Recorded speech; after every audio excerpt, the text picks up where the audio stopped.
올릴 거. 아니 깎아 올리지 마세요. 그 좋은 물건 올려갖고 남들이 보고 따가버리면 안 되니까. 그래서 자기가 한번 물건 두 개씩 찾아보세요.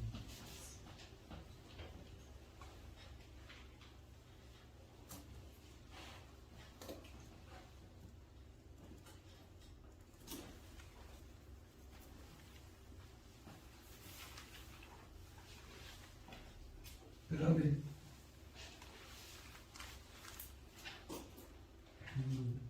우리 교재 보면 불 켜세요.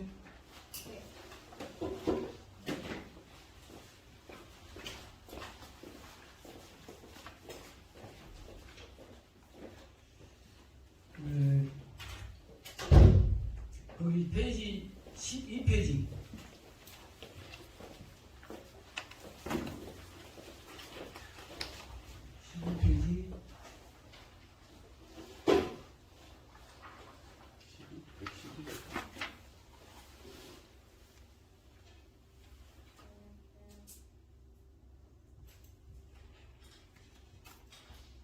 그 다음에 15페이지 15페이지 위에서 네 번째 줄에 채권량도 논세일이란 말이 나오죠. 똑같은 말이에요. 채권량도 논세일 하나, 두 번째 입찰 참가 이행 조건부 채권 양수도 계약이란 말 나옵니까? 네. 네. 두 번째 중간에 세 번째 혼합 계약 나오죠. 네. 네 번째가 채무인수. 다섯 번째가 대입면제예요. 자, 그럼 무슨 얘기냐면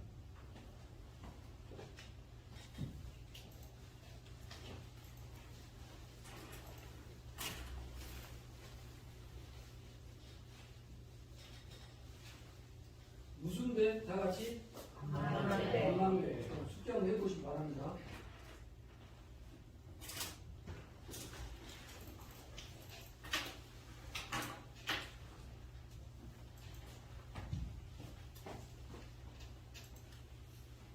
은행이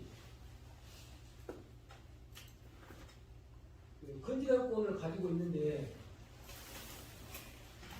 자, 이 은행이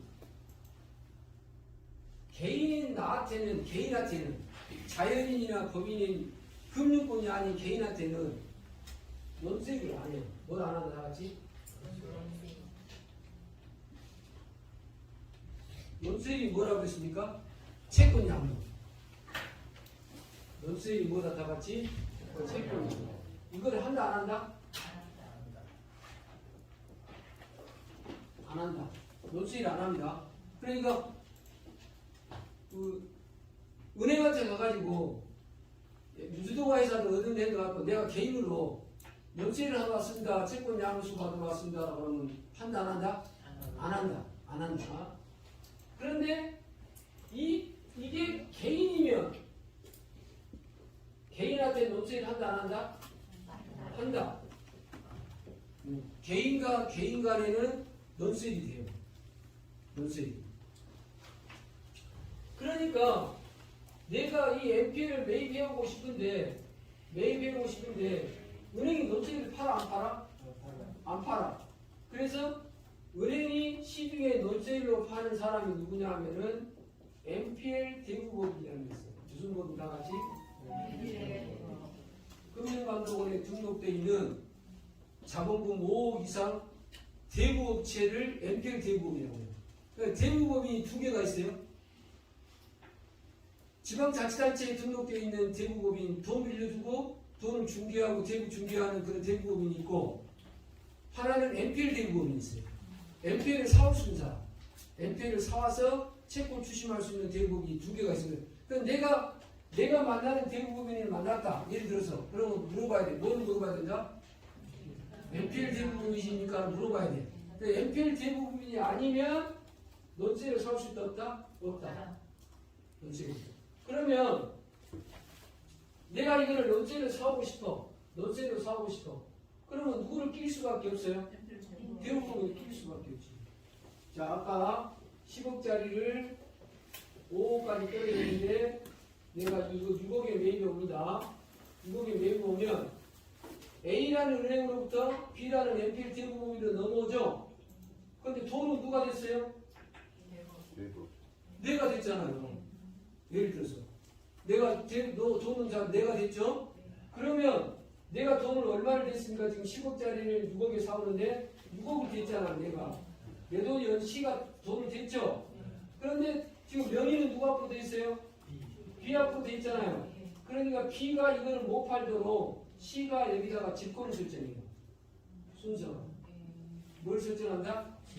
질권. 다시 내가 NPL을 매입하고 싶어. 그런데 나는 NPL 대부업이 아니야. 그러니까 NPL을 내 앞으로 논세이로 가져가 못 가져가? 못 가져가. 근데 내가 투자를 해.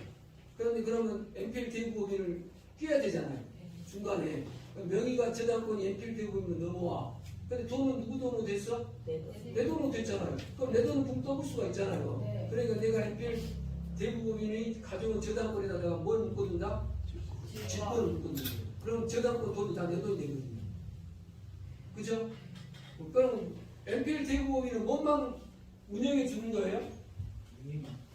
명의만 갖고 자기가 경매를 진행해 주는 거예요.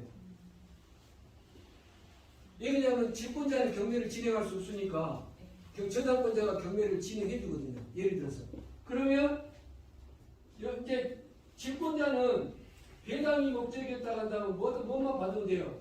배당만 받고 끝나면 되지. 배당만 받고 끝나면 되지. 자, 그런데 NPL을 뭐라고 하냐면 소액투자라고 해요. 무슨 투자? 소액투자라고 합니다. 그러니까 내가 지금 6억에 사올 때 내가 돈이 1억밖에 없어. 그럼 나머지 5억은 대출받아야 되죠. 그러니까 내가 질권을 설정하는 것이 아니라 1순위로 캐피탈이나 저축은행 같은 데서 질권 대출을 받아. 내가 돈은 1억밖에 없으니까 5억은 대출을 받아. 그럼 1번이 질권이 누구예요? 캐피탈.